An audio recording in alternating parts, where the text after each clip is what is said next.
Hello and welcome to BCIT session on preparing your application. Thank you all for joining us today. I'm pleased to see so many of you here. My name is Maninder Desi and I'm one of the full-time studies program advisors at BCIT. Today's session will provide you with the information you need for applying to your program of interest, the first step towards your career path.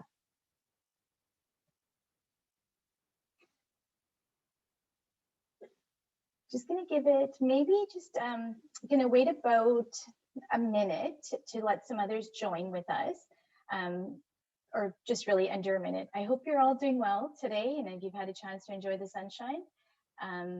We're really looking forward to today's session. To go over some housekeeping, during the session today, you may use the Q&A feature you'll see either at the bottom center of your screen or on the side of your screen. Program advisors are available behind the scenes to answer your questions, and we'll do our best to answer as many questions as we can. Please note this Q&A feature is for straightforward questions. If you have multiple questions or you have a complex inquiry, it may be best to call or email us for your questions to be answered by a certain sort of personalized advising. As well, each time you send a question, please ensure you indicate whether you are an international or domestic student and the name of your program, because each time we get your question, it comes as a new question, so it doesn't function like a chat feature. So that will help ensure that we give you the most accurate information. Okay. So to begin, I'd like to respectfully acknowledge that the BCIT campuses are located on the unceded traditional territories of the Squamish, Musqueam, and Tsleil-Waututh nations. Today, we are going to focus on how to apply to BCIT programs. I will provide an overview of the application steps, the admissions models, and information on how you can meet our requirements. I will also provide information on what to do after you have applied. I'm going to cover many sections, but don't worry about memorizing the details.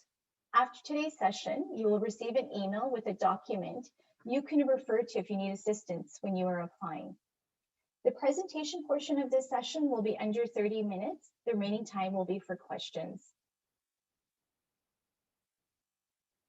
BCIT, as many as you probably know, is a career training institute. Each program is pre-designed with specific courses. These courses will provide you with the skills and knowledge you need to enter your chosen career. Because the content of each program is different, the entrance requirements of BCIT are program specific. In our programs, you will start taking the required courses right from day one. So there is no time to take the entrance requirement courses at the same time. As well, the entrance requirements listed for each program must be fulfilled to be successful in your studies.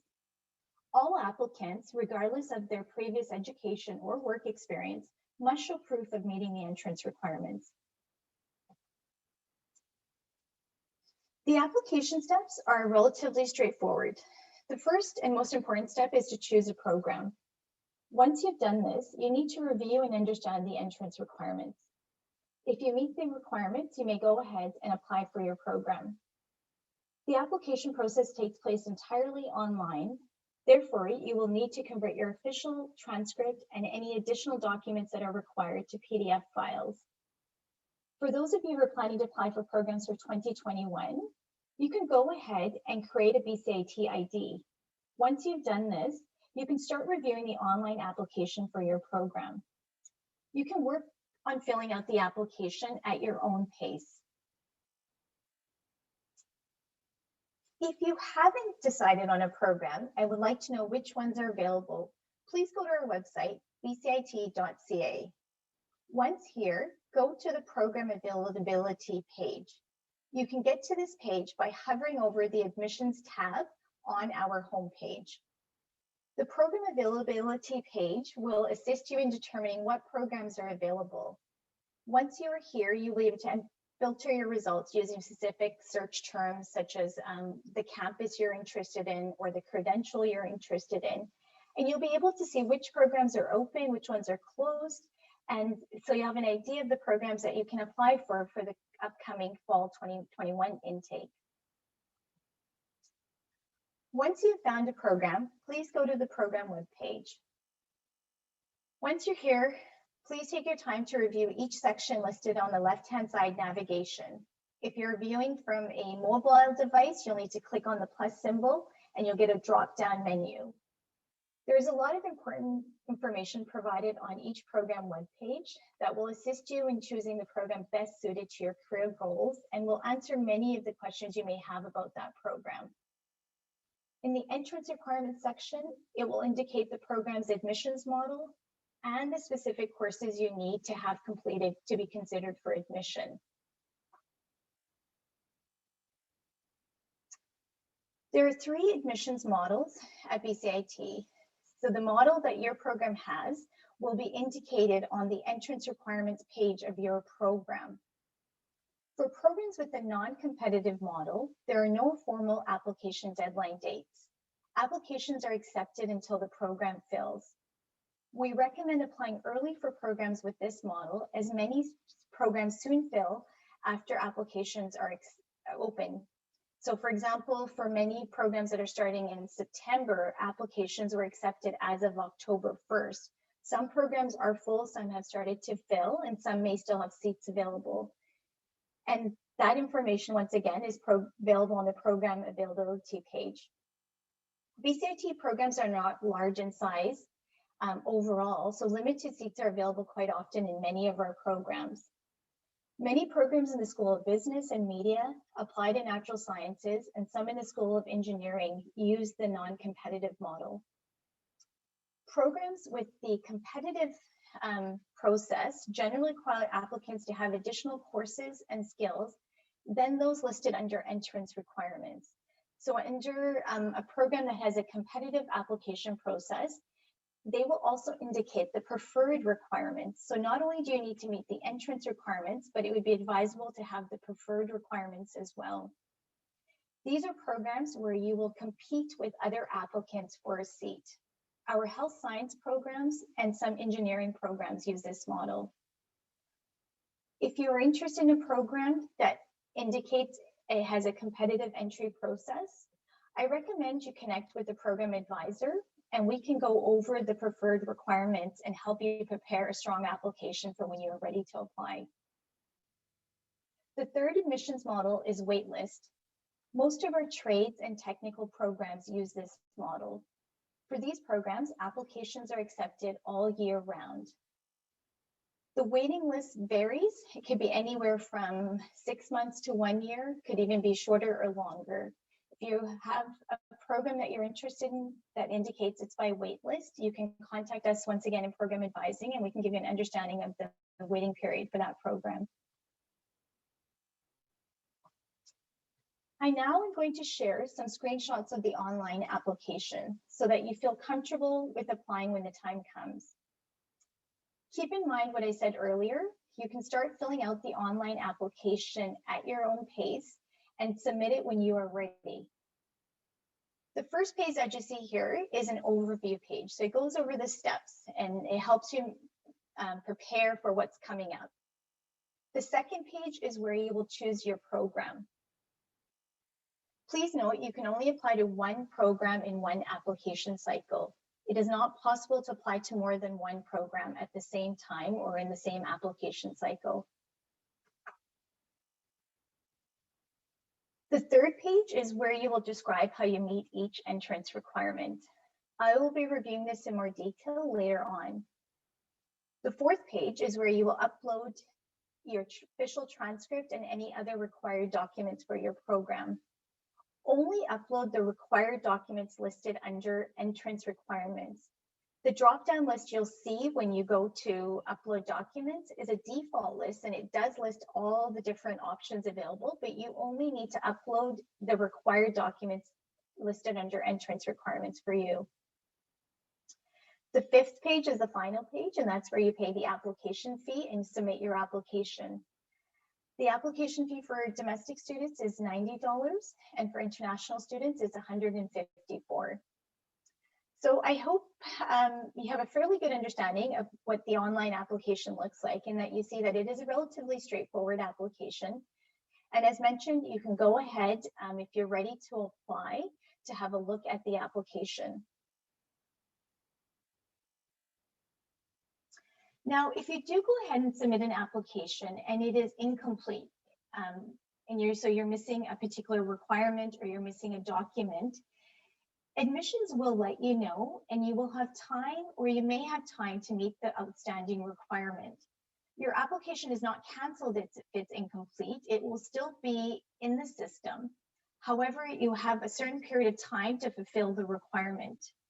For non-competitive programs, you have until the program fails or starts, whichever comes first, to meet any outstanding requirements. For competitive programs, you have until the application deadline date to meet any outstanding requirements. For waitlist programs, you are typically given 60 days to fulfill the outstanding requirements.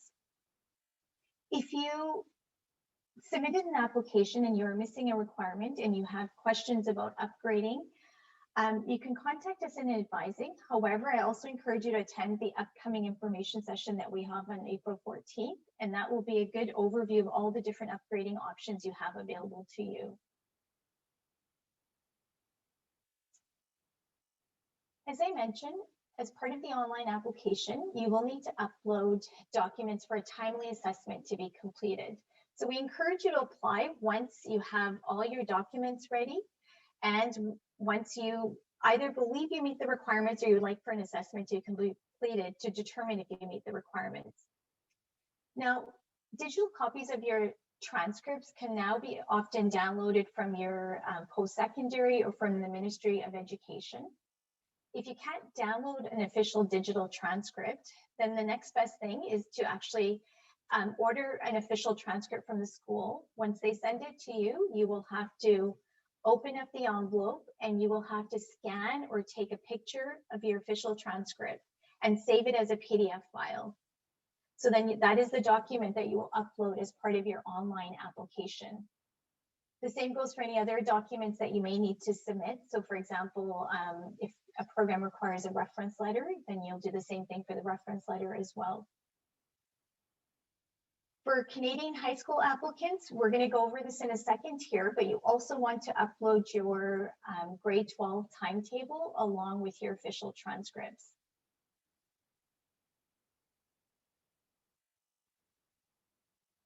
Now I'm going to describe how you can meet each requirement at BCIT. I'm using marketing management as an example because it's sort of the program that we have been using in the program availability section. This program really has two requirements, an English requirement and a math requirement. But other programs at BCIT may have additional requirements such as a chemistry, physics. Some programs have also post-secondary requirements as well. So we're just going to use this as an example. Now, if you are applying from a Canadian high school, you can apply with your midterm or final grade in the required subjects. If you don't have those available, so for example, if you're going to be taking English 12 in your next semester, you can also apply with your grade 11 marks in place of the grade 12 subjects. So for example, you would use your grade 11 English mark. It has to be at the minimum percentage required or higher, and use that to be considered for the program. You will need to, as I mentioned earlier, upload your grade 12 timetable because they do want to see that you are enrolled in the grade 12 subjects.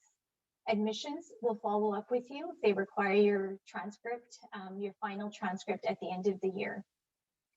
Now, here is an example of a student applying from Burnaby Central Secondary. This student is meeting the 2 years of full-time education requirement, which is essentially a speaking and listening requirement, by having completed grades 8 to 11 in high school. For the English requirement, the student hasn't completed their English 12, so they're using their English 11 at this time. And then for math, they have already completed the math last year, so they're using their Foundations of Math completed grade to fulfill that requirement. For most of our programs at BCIT, you can use grade 12 subjects in place of grade 11 subjects. So for example, if this student didn't have their minimum grading math 11, they could have used the grade for math 12 if that was higher.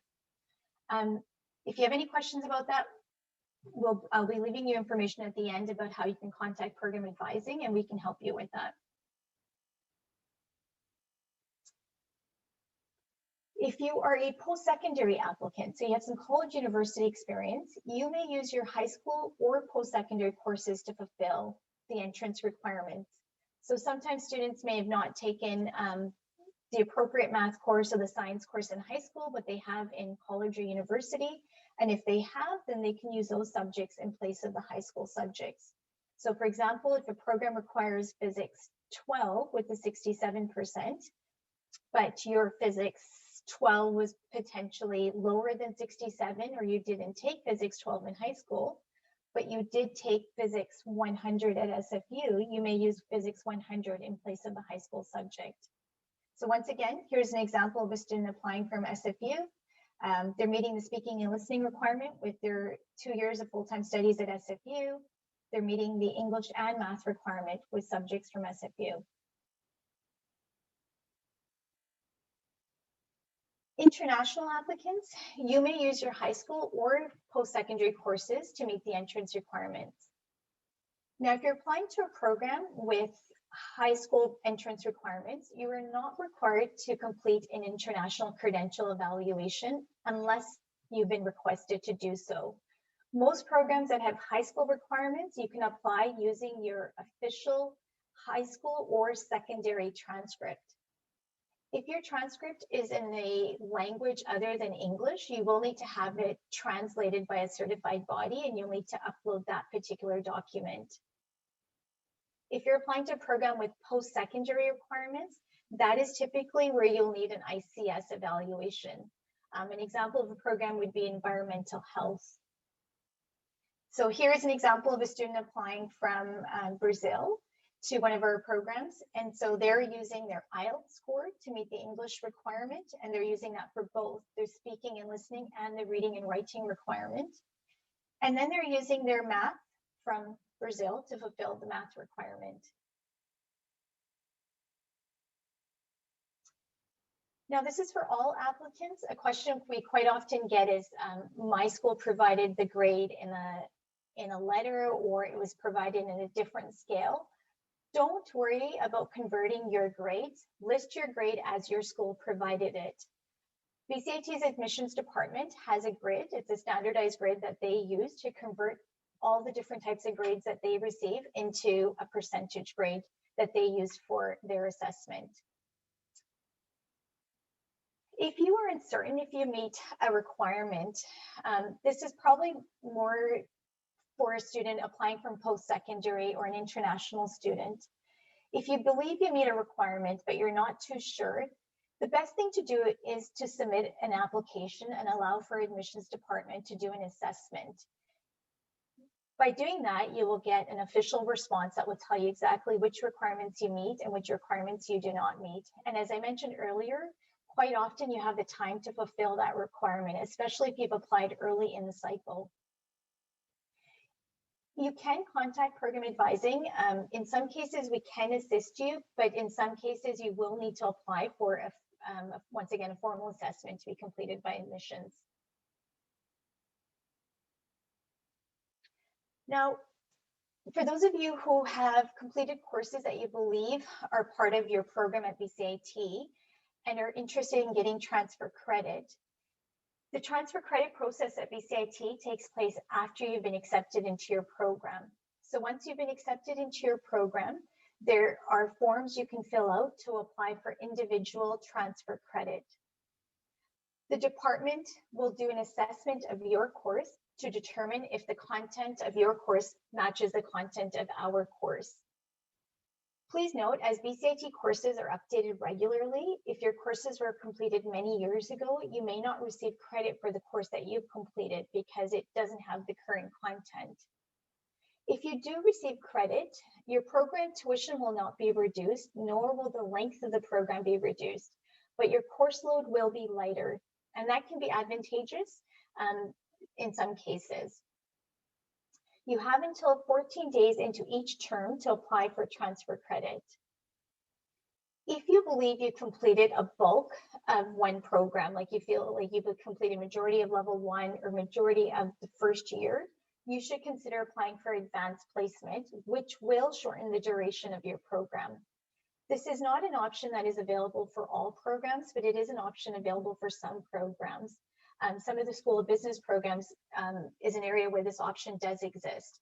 So if you have any questions about transfer credit, once again, I encourage you to connect with the program advisor and we'll be able to assist you with this.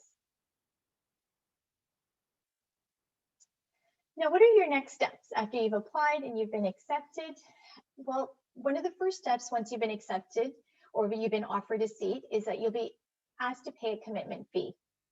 This fee saves your seat for you. The commitment fee is applied to your tuition and is non-refundable and non-transferable. So if you decided after that you'd like to change the program you'd applied for, you will need to start an entire new application. We encourage you to begin researching student loans, awards, and bursaries as early as you can and start looking into the available student services. Some of our services we have available are available to you as a prospective student, and others will be available to you once you become an enrolled student. Approximately 60 days before your program begins, your tuition will be due for your program, and that is also when we register you for your courses.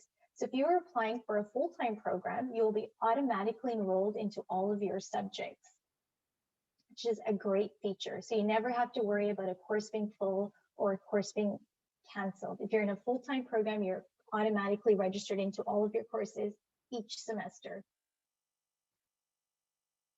So once you've paid your tuition, once again, that's about 60 days. And so that's usually early July if you're going into a program starting in September. In the summertime, we encourage you to prepare for your studies. We have a variety of resources available to prepare for your studies. For example, our Learning Commons department provides great resources to help you succeed.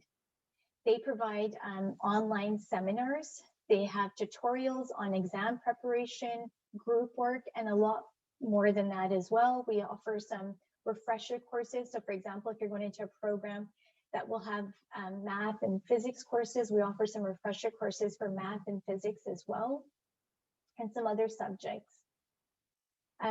Taking the time to prepare for your studies will give you the confidence to succeed in your program. So I highly encourage you to take that time, whether you start now or in the summertime.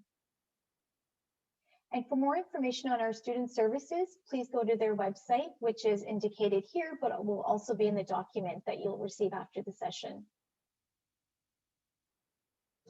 Now, after today's session, if you have any questions, please don't hesitate to contact us in program advising. We provide email advising, telephone advising, and Zoom appointments as well. This is our current availability, but if you go to our website, you'll be able to see if there's any changes to this current schedule. If your inquiry is time sensitive, we highly encourage you to call us during our live call service.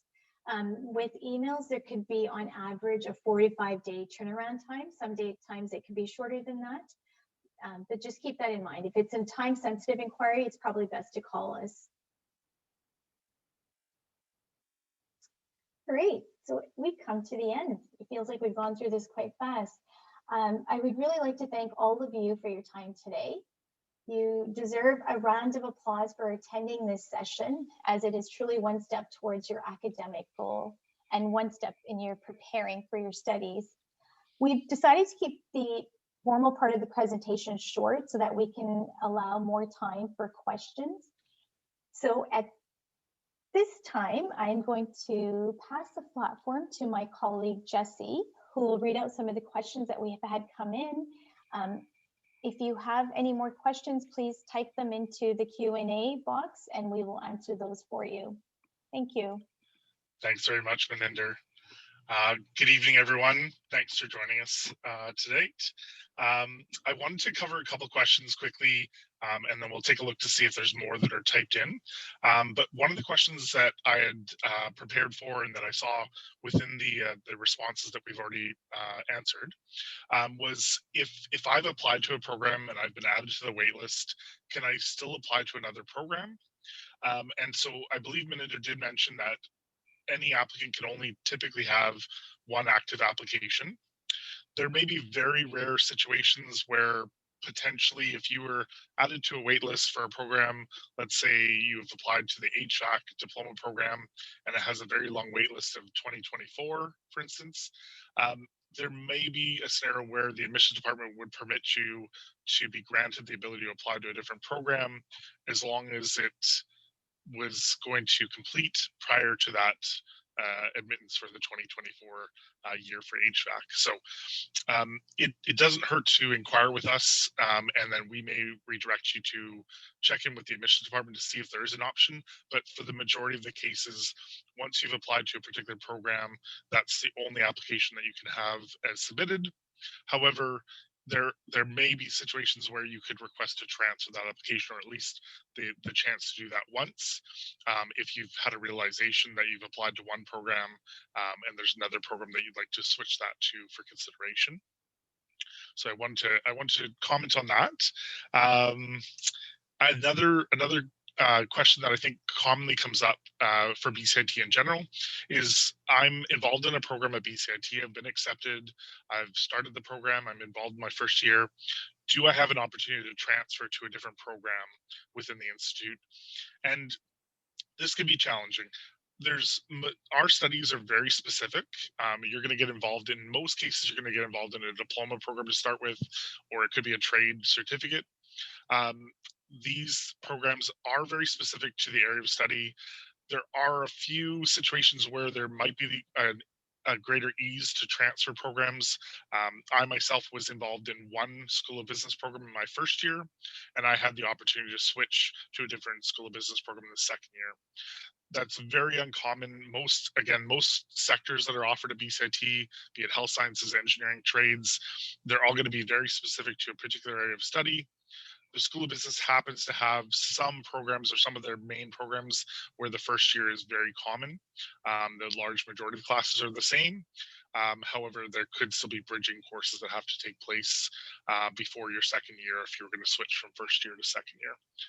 So I wanted to address that question. Let me just see quickly if there's anything else. Jesse, I saw a couple of questions that I can maybe answer as well. Somebody asked about commitment fees. So the commitment fees for our trades programs, they are $200. So once you've been offered a seat, it's $200 to hold the seat. For technology program, it's $500. And for international applicants, it's $3,000. And I wanted to just, I think I didn't spend any time on this one about the application processing times. So if you're applying to a non-competitive or waitlist program, it takes approximately 4 weeks for a decision to be made. It could be anywhere earlier than that as well. So it could be, for example, in some cases 2 weeks, but the maximum time frame is 4 weeks. For competitive programs, the final decision is made after the application deadline date. And on average, I think we safely suggest it's probably about 1 month, so 4 weeks after the application deadline date. Great. I was going to quickly jump in. I can see a question from Vanessa here stating, I'm attending 3 courses at BCIT to meet the requirements for my program.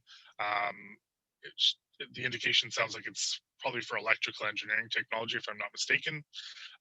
Do I need to scan the official transcripts to then upload the documents to my application?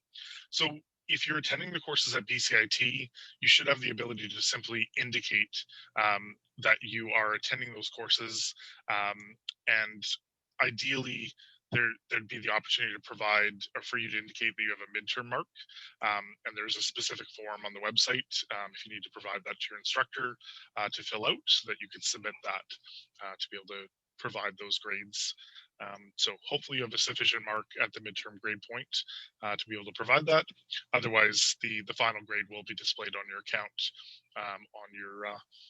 at BCIT, so there's no need to provide an official transcript for that purpose usually. Yeah. And I see a question here from a student. For part-time studies, if we're taking part-time classes, do we register for classes about 60 days before the program starts and pay for the tuition after we register for the classes? So no, and the information I provided was for full-time studies. For part-time classes, registration does open quite early, and in many cases, it's approximately 60 days before the class actually begins. But with part-time studies, payment is due at the time of registration. So once you've registered for the course, you'll be required to pay for the course at that time as well for a seat to be held for you. We have a section on our website where we provide the registration dates for each term, and we recommend applying, or I should say registering for part-time studies as early as possible. There's another question here from Sendini discussing an application to the Bachelor of Science and Engineering degrees in general, but simply providing proof of IELTS at 6.5 overall. So the question is around, are there additional components that need to be provided to prove English? IELTS and other examinations such as TOEFL, we're only usually looking for a specific minimum overall score, and those examinations do compensate for both speaking and listening as well as reading and writing, which are the two facets of English that we would be expecting a student to prove when they're applying to the majority of programs at BCIT. There could be the odd program that, if it's at an advanced level, may have a specific 3-credit English component, and there could be a slightly different situation in some cases for those programs. We've had a question that I'm sure a lot of students are wondering about, is the format of our programs for fall. At this time, with the public health announcement that was recently made, BCIT is preparing for delivery or return to on-campus delivery of our programs. At this, I think, stage, is safe to say we don't have any specific information that we can provide. We do have a COVID site on our website that I encourage you to check to see what the most up-to-date information is. Currently, we do have many programs that are running in a blended format where their students are required to come to campus in addition to online learning. So when you go to your program webpage, I believe it's on the overview page, correct, Jesse, where it tells you the format of your program? Yeah. So to see the current format of the program, or for updates, that would be a good place as well, is to check the program overview page. I'm going to jump in and try and answer, I think it's Yoab Torres. I hope I stated your name correctly. Stating, I'm an international student and I'm planning to apply for aircraft maintenance engineering category E. Do the math requirements for international students differ? So the requirements are going to stay the same for the program as it's outlined on the program page. However, there are equivalencies for other countries that will be outlined. There's a link below the requirements on the majority of the program pages on our website that says read more about how to meet BCIT's entrance requirements. And within there, there's an equivalency section that does outline international high school equivalencies, as well as post-secondary equivalencies, and then BC and Canadian high school equivalencies. So I definitely suggest taking a quick look at that for reference, and hopefully that'll help to clarify things. Otherwise, certainly connect with us directly to clarify it further. And I see that we've gotten this question a few times. If you are applying to a program and you've done your upgrading or using entrance requirements from BCIT, whether they're part-time studies courses you've taken or in part of a full-time program, you don't need to provide an official transcript for BCIT courses. You just write down the name of the course. When you fill out the online application, indicate it's BCIT, the course name, and the admissions officer for that program will check your BCIT record. I've got a question that's very near and dear to my heart. As a BCIT graduate, and just in general, having worked at BCIT for quite a number of years, I do tend to get involved in the athletics at BCIT. So we do not offer collegiate sports teams at BCIT. part of the reason for that is usually the rigor of the studies is more significant than the average college or university. And so your focus is on the educational component. There is, however, recreational sports, and we encourage people to get involved in the recreational sports so that you're taking a break from your studies. You get a chance to meet different people outside of your program in a lot of cases. And even as staff, we get together with other staff members and have students come and join us to play soccer. But there is basketball. And a part of the question that the individual was asking was the opportunity to play on a sports team for another institution while attending a BCIT. And again, it goes back to you're very much immersed within your studies at BCIT. So if you're attending as a full-time student, it wouldn't be an opportunity that would typically be available. I'm not sure as well whether you'd have the opportunity to play for another school and possibly be attending part-time studies at BCIT. I think that would still also spread you far too thin. So it's not a very likely scenario, unfortunately. Mhm. Yeah. And a question I've also seen come up a couple of times now is how tuition is paid. Is it in terms or by the year? So it depends on your program. For most programs, you pay by term, or what we sometimes call levels as well. So by term, semester, or level. You would pay for each one before it begins. The first term is usually 60 days prior, but thereafter you're paying usually the week that term starts. For trades and technical studies programs, you generally pay the entire tuition because they're not by terms. It's an entire program, so you pay the fee up front, and that's the case for some other programs as well. Because for each program, the fee sheets are a little bit different, but if you go to our tuition section on our website and access the fee sheet for your program, it'll break down the payment structure of that program. And I think that this should be addressed on most program pages, but there's an individual, Axel, it looks like, suggesting that he or she has some doubt with respect to the full-time program not having a specific deadline. So the application deadlines usually apply specifically to competitive programs. So you're going to have a lot of programs that are outlined on the website, either be for a trades program that has a continuous wait list and would continuously accept applications, or you'd have a first qualified program that will continue to accept applications until the start of the program, potentially, as long as the capacity of the program does not get filled up. So if they accept for the full group of the class, you may be added to a wait list in case one of those accepted students withdraws. But otherwise, if it comes up to the start of the program, be it September or otherwise, then that wait list would be removed, and those individuals would have to apply to the next available intake, whether it be the next year or if there's multiple intakes to the next period. And for any of our students here from BC high schools, probably a question that will apply to many of them is Gail asked if we can apply through BC Education Planner. No, unfortunately at this time you can apply to BCIT through the Education Planner website. You do have to apply to our programs directly from our website.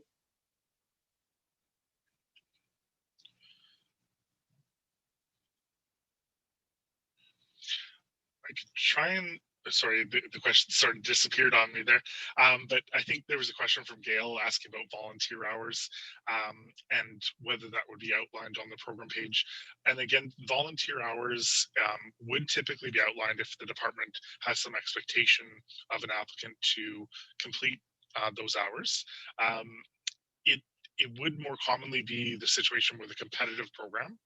And so it would either be something you would address within the applicant questionnaire, which again is going to draw out details from each applicant for a competitive program that would usually be more specific to an individual providing a resume, but they've outlined specific questions or components that they want you to provide details for, such as work experience or volunteer experience and so on.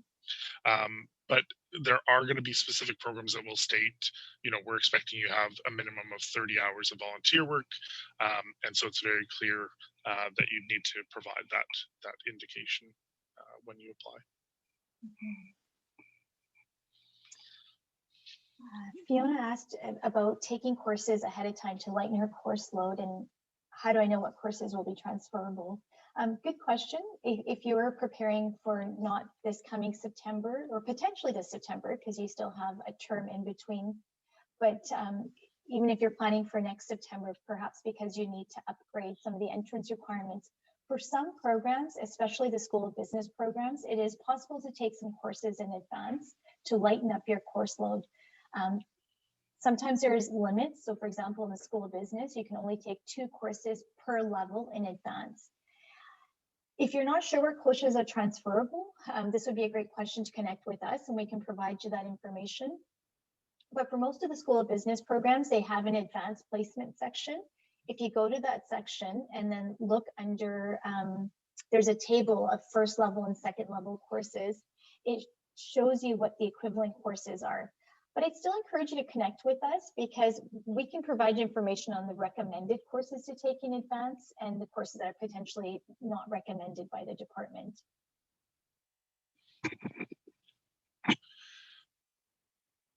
Just trying to figure out, there's a question from Evelyn, and I believe the acronym that you're referring to is immigration related. I don't know if that's Immigration Employment Council for the acronym. Through BC. So if you immigration international credential, maybe she was referring to international credential evaluation, do you think? Could be. So there will, if that's the case, if it is for international credential evaluation, there will be a specific indication on the program page where it's necessary to provide those reports. And we would usually outline that the International Credential Evaluation Service is the service that's provided within BCIT and within BC. However, there are other services across Canada that can also potentially be accepted. There can also be different types of reports. So you've got your basic report that'll be outlined if they just simply need a summary, or a comprehensive report, which will include additional details, usually listing the full set of courses and so on. So hopefully that answers your question, Evelyn. I might try and type one for you and just see if you connect with me further to clarify that. And another question came in about transfer credit. I believe it was from Amrita. Amrita, transfer credit works quite differently at BCIT. Unlike maybe other institutions like a university where you can get bulk credit for courses you've taken at another institution, because the courses in our programs are quite specific. You can see the courses in each one of our programs by clicking on the courses section of the program webpage. In order for us to give you credit, the course has to be part of the program. So for example, we can't give you credit for a psychology course you've taken if psychology is not part of your program. So if you do look at the courses section of your program and you do see that there are courses in there that you have taken, you can apply for transfer credit, but that is after you have been accepted. So you have to first be accepted into your program. The link to the transfer credit webpage is going to be sent to you on the document after this session. From there you can locate the form you need to fill out to apply for transfer credit. And once again, if you believe you've completed a bulk of a program, then maybe there's an opportunity for advanced placement. And this is typically in the School of Business mostly. Gail, you've asked about, aside from the entrance requirements, will there be an interview process undertaken by BCIT with the student? There are some programs that do still proceed with an interview process. However, many of them have relied more on the Casper assessment, especially during COVID, where it was going to be more challenging to hold an interview process with the applicants from the program. So historically, there were more programs that completed an interview process, and it would clearly be outlined on the program page where that was set to take place. Oftentimes it would be a second step. So students or the applicants would be reviewed after an application deadline. The department would then notify them if they were shortlisted and potentially going to be interviewed for the program.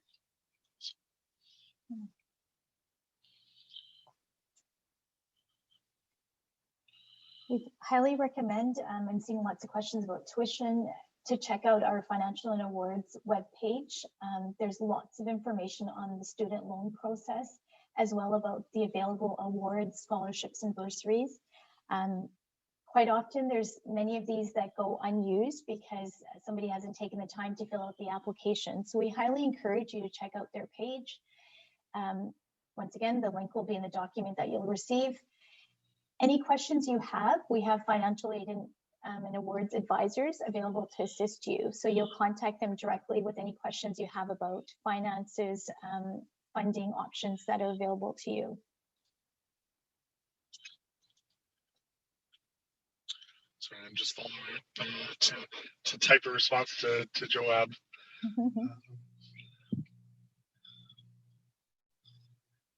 I see a question about, can documents be sent from other institutions to BCIT?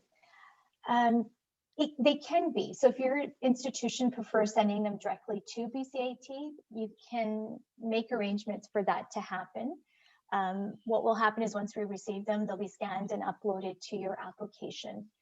There can sometimes be a delay in that, so we encourage you to upload them as part of your application, but they can definitely be mailed to us if that's what your institute prefers.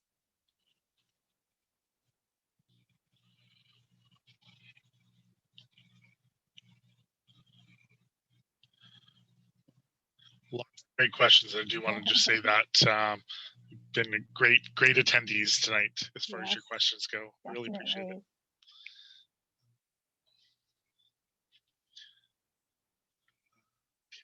Clear that one.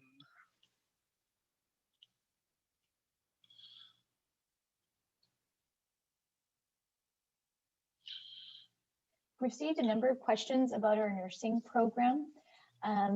The application process for that program is a little bit different in that it has post-secondary requirements as well as some additional requirements. There was recently an information session for the program. If you haven't already attended the session or watched it live, I highly encourage, sorry, not watched it live, but watch the recorded session.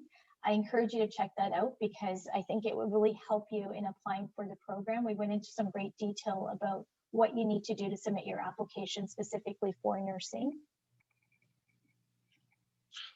I got a question from an anonymous attendee stating if your website says this covers the total for the course, level 1, 1500, level 2, 500, level 3, 500, and level 4, 500. I believe what you're looking at happens to be specific to the books and supplies associated with the program. That would seem to be more likely, whereas tuition from that books and supplies section on the program page, you'd actually need to click into the link to be redirected and then reference the specific PDF document that will outline the tuition in total as well as the tuition per level of the program or per term if it happens to be a program that has multiple terms or semesters associated with it.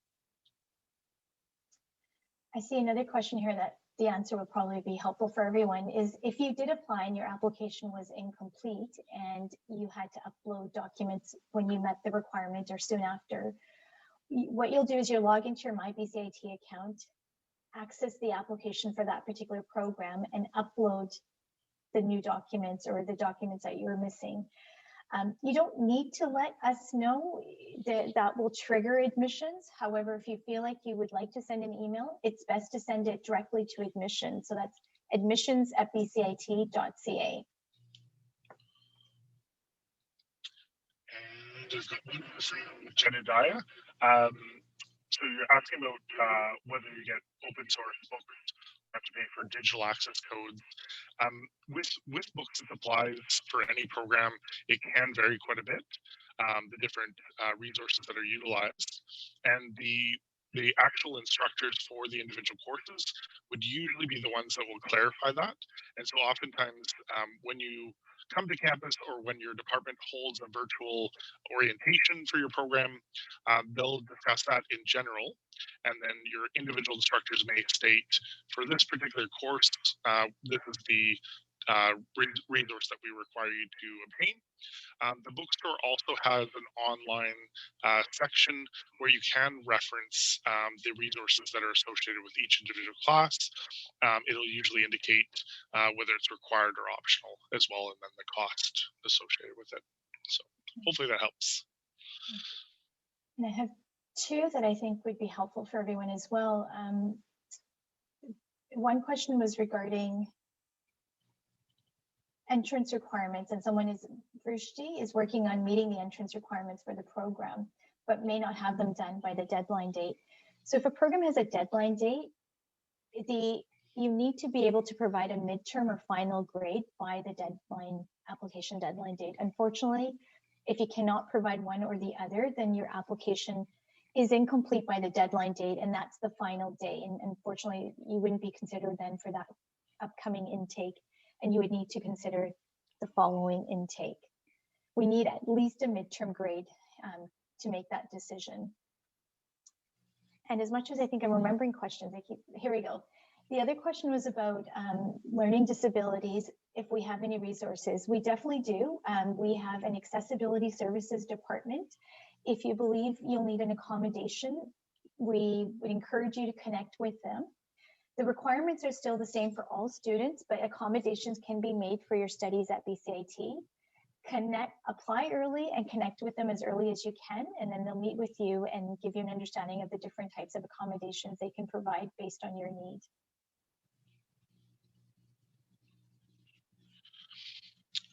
I believe I can answer this question.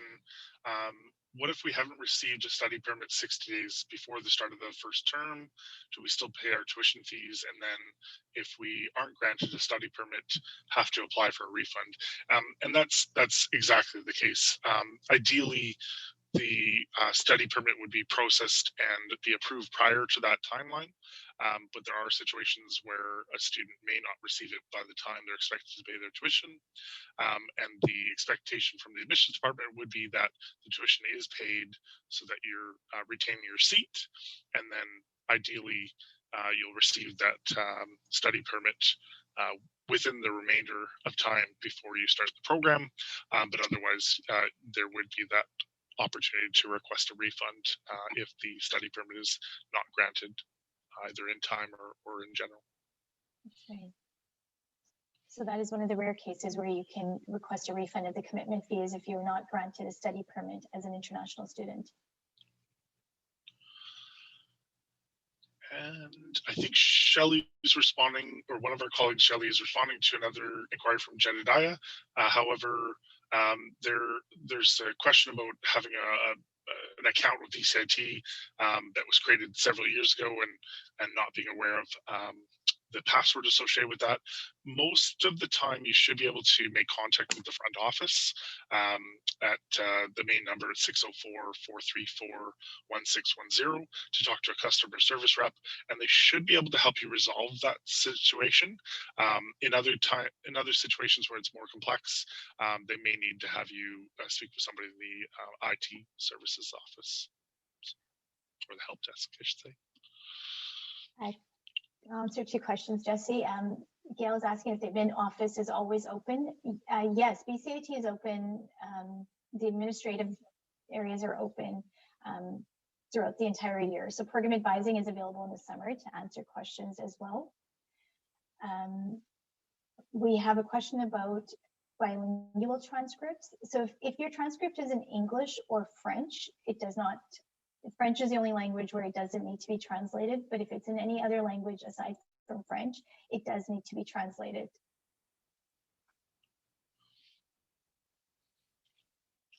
And there's a question just about whether the recording will be shared by email. And my understanding is that anyone that was registered for the session would be receiving a link for the recorded session. Otherwise, it would also be available, I believe, on YouTube through the BCIT account.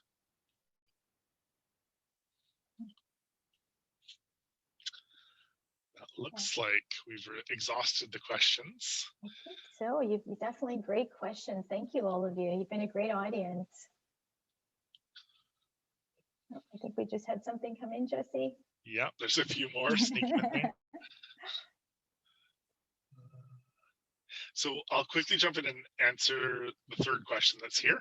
Can I still apply to BCIT even though it might be past the deadline? So with a program that has passed the application deadline, unfortunately, there wouldn't be the opportunity to apply to that program for that specific intake. You'd unfortunately have to wait until the next opportunity, whether it's another intake if that program has multiple, or you'd wait till the following year. We typically start accepting applications October 1st for most programs on the technology side that start in September of the following year. So you'd have the opportunity to start your application at that point in time. And I've just been reminded to mention that though we are open, we are not physically open. The campus is closed to the public at this time. So all of us are actually working from home at the moment. We don't know when the campus was open to the public. Keep checking our website. So even though we're not physically there, we are very accessible throughout the year. And we've had another question about, yes, yeah, so you can't apply to more than one program at BCIT. It would only, our system will only permit one active application. There could be some rare scenarios, as I mentioned previously, where you could be permitted, but we'd want to have you address that with us in program advising, or we'll try and connect you with someone in admissions for those very rare situations. Like I mentioned the scenario previously, you've applied to a program that has you waitlisted till 2024. There might be an opportunity for you to be able to apply to a different program that will commence and complete prior to that timeline. So I have a question I think would be helpful for everyone. Gabrielle is asking about, I don't understand the division of English 12 speaking and listening and reading and writing requirement. So essentially all BCIT programs that have a formal entrance process require applicants to have 2 years of education in an English speaking country. And that 2 years of full-time education is minimum 12 courses in 2 years or 15 courses in 3 years. So that's essentially a speaking and listening requirement, and that everyone needs to meet that requirement. So if you have not studied in a country where English is the primary language, and we have a list on our website of the countries where English is the primary language, then you are required to do a test or a course to meet the speaking and listening component. Then in addition to that, every program has what we call an academic English reading and writing requirement. And so that requirement is met by having completed an English 12 or equivalent course. And once again, there are many options for that as well. And I might be able to sneak one more thing in here before we wrap up. There's a final question asking about applying to a full-time program, such as the example of nursing. Are you still permitted to register for individual courses? And yes, so the registration process for individual courses is separate from the application process to apply to a full-time program. So there's 2 different links on the homepage at bcit.ca, apply to a full-time program or register for an individual part-time studies course. And so you can take a look at the details outlined within those links. And I'll quickly sneak in as well, Casper was asked about earlier in the question Q&A period, and we've already responded to answer that question. However, I wanted to just comment that where a program is requesting a Casper assessment and they've outlined it on the program page, it's very ideal to go and take a look at the Casper website. They will outline the test dates that are available, as well as the final test date that would apply to that particular program, usually on the Casper website. So definitely want to encourage people to take a look at those details early. And I think we're going to be ending this relatively soon. So just as a reminder, you're going to be getting an email after the session today. And in that email, there will be a document that will have links that I think many of you will find helpful, and as well as some additional links as well. And our contact information will be available there also. So please contact us if you have any questions or concerns. As I mentioned, if it's a time-sensitive question, it's probably best to call us during our live call service, and go to bcit.ca/advising just to check what the current service hours are. So once again, thank you. So many of you stayed on for the entire session. We truly appreciate it, and good luck to all of you. Bye-bye.